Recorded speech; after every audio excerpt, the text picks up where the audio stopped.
I think that walk's just failed that sobriety test.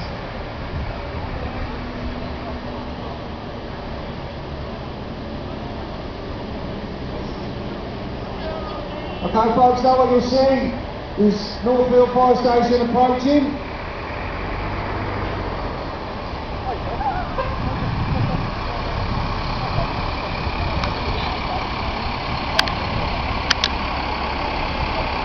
Unfortunately, the lady on the moped hasn't made it.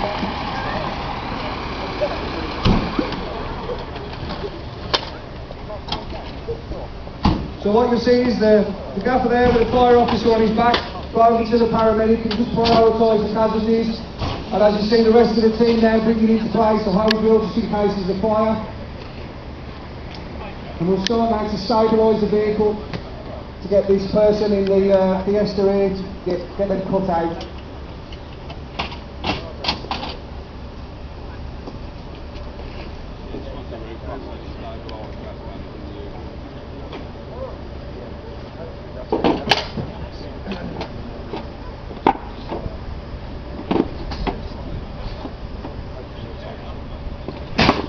This is a fantastic opportunity for us to show you what happens at a road traffic accident. Because as you can imagine, normally what we do, first thing we'll do is we'll put a cordon up and move all you people out of the way. And you know, following on from the presentation that you've just had, there's some real hard-hitting messages there.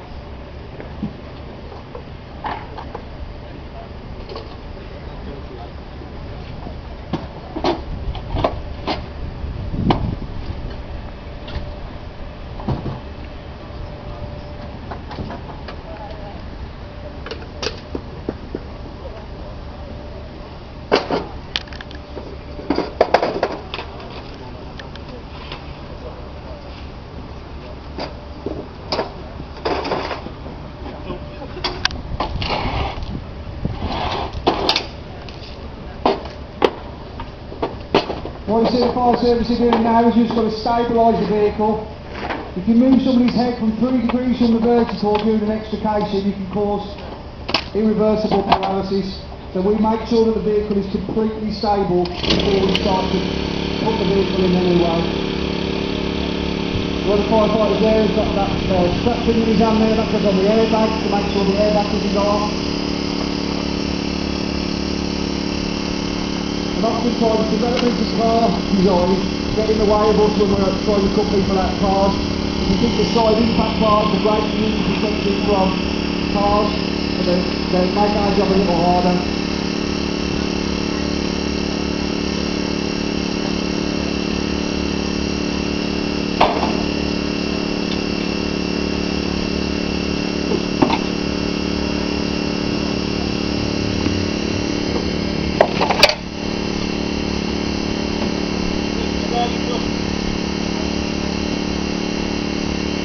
What the gaffer's looking at now is the easiest way for this casualty to come out, based on his injuries, called the mechanisms of injury. So you're looking at the fact that we've been shunt from the side from our lady, I think it's found his survival test now.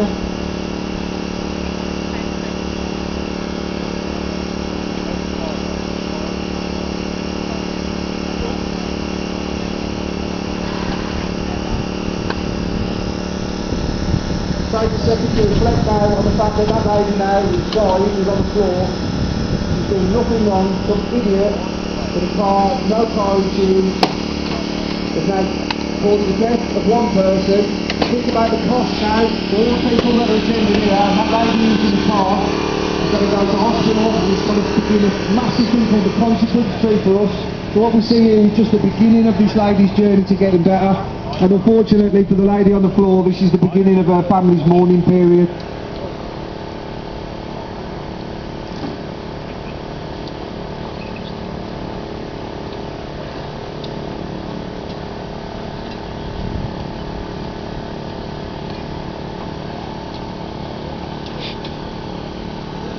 So there the lads are removing the glass now, make sure the cut's much easier. And the last cut that will take place is the one right next to the casualty's head. You see one of the firefighters is sitting in the car now just constantly reassuring the casualty. And we've got what's called the platinum 20 minutes in medicine. The optimum time to get that person from this car to hospital is an hour. and in emergency services we get the first 20 minutes.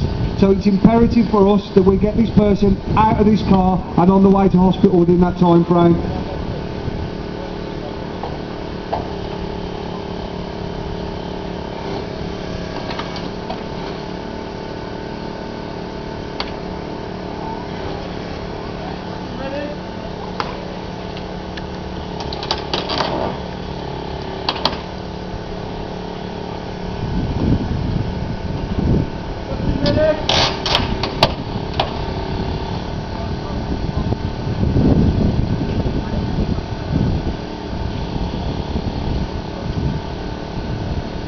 Waste of another young life.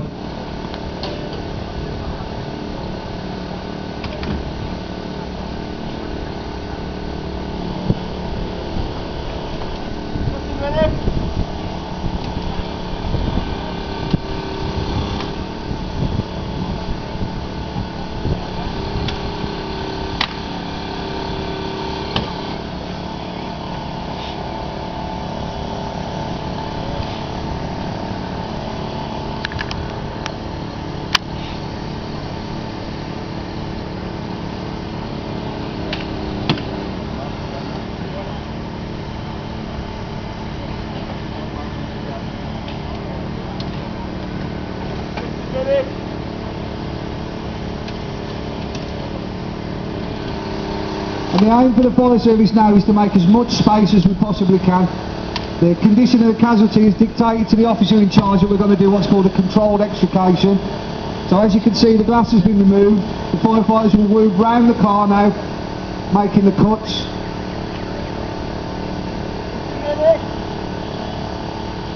Key point to this for us is communication, so you'll hear the firefighters communicating with each other, and then stuff in the boot is being made ready to cover. As you can imagine, after we've cut a car up, all those edges are sharp, and if we're bringing a casualty out, we need to make sure that's in the safest way possible. So all those covers there in the back will be put on shortly, there to protect the casualty and the firefighters from the sharp edges.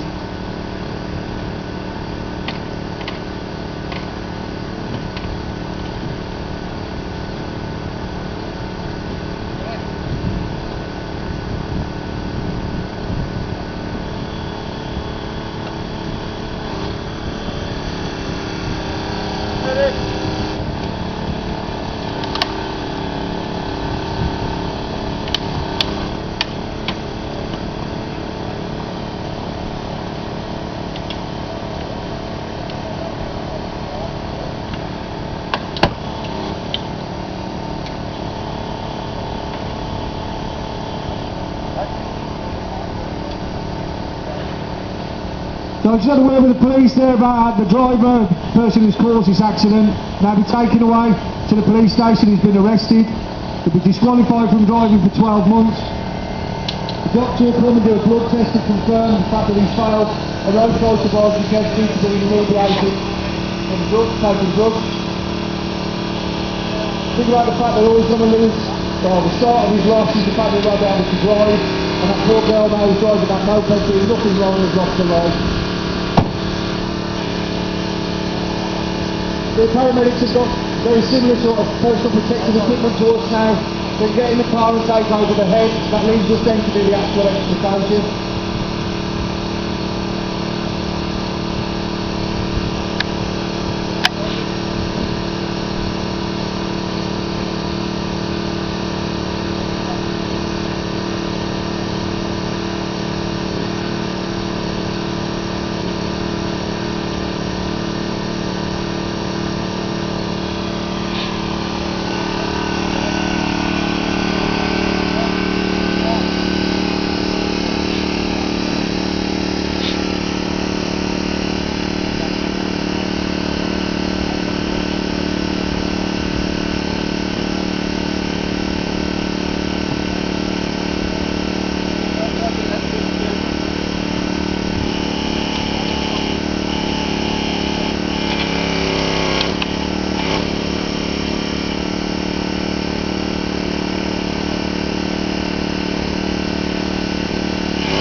Last two cuts are taking place now.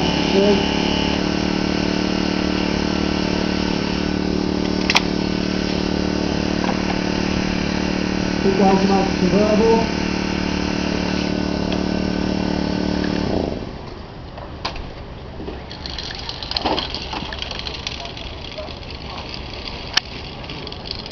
And as I said, the shark protectors are going on now on all the corners. And as you'll have seen throughout this, this lady's C-spine and neck hasn't moved. We've constantly had somebody holding her with a collar on there just to support.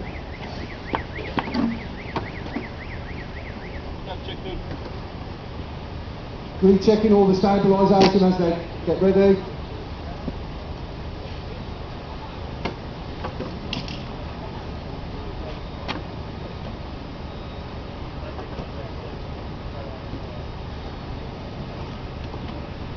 Well, the firefighters are taking over the head end now, squeeze the medic then so he can be repositioned.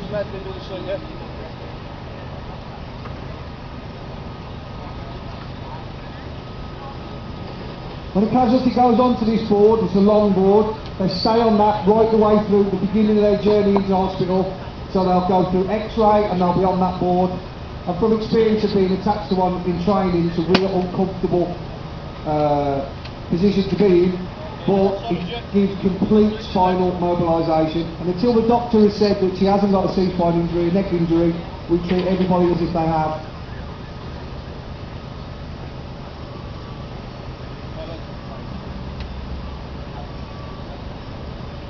So you see there the car seat's gone back. Simultaneous activity between moving the casualty slowly and then the longboard.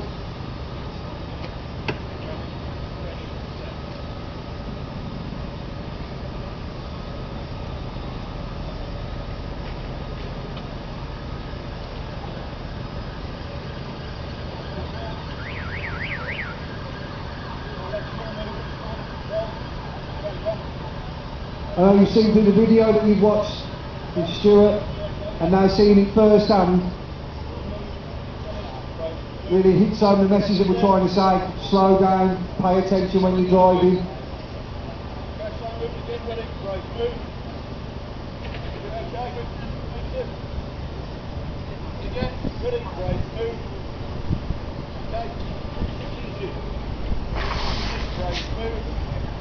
Casualties moved up onto the longboard now.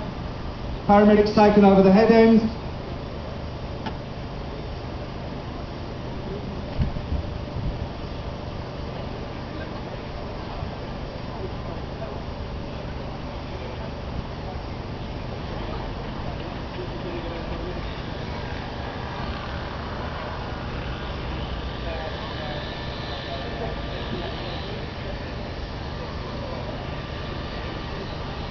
This is something that we're trying for all the time, to make sure this is as seamless as it can possibly be. So the firefighters will reposition themselves now.